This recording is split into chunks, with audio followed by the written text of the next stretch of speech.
Here at Bike World, we are big fans of upgrading our bikes to improve track performance.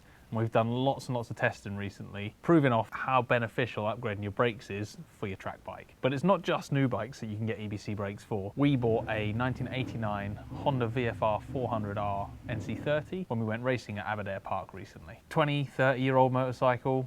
Brakes had been changed in that time, but brakes are the one thing I absolutely wanted to know was spot on, particularly when I was racing between trees and picnic benches. So we put EBC's EPFA front pads in, which are a sintered pad, along with a set of their floating rotor discs. This gave me the confidence that from the first lap, got the brakes bedded in, I could ride the bike hard, and I had good performance and no fade all weekend.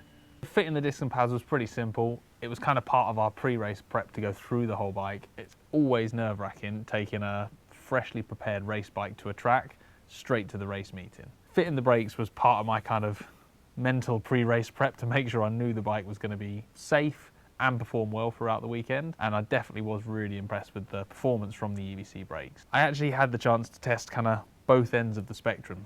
The early races and practice sessions were properly wet, damp, cold, awkward conditions to ride in, and a few slippery areas on the track. With the EPFA pads in, I still managed to get really good feel on the lever, so I could trust the bike when I was braking hard on kind of unknown surfaces. At the other end of the spectrum, the final race of the weekend was a proper dry sprint race and a good scrap with a couple of other riders. This then obviously is the other end of what the brakes are needing to do. They need to cope with heat, they need to cope with repeated use, hard stops, and for me retain that performance for the entire race without any fade, without any change in sort of the response at the lever. Aberdare's not the quickest track on the planet, Aberdare's not the most aggressive track on brakes on the planet, but on the old Honda, the brakes performed exactly as I wanted for the whole weekend. Nice in the wet, no fade in the dry.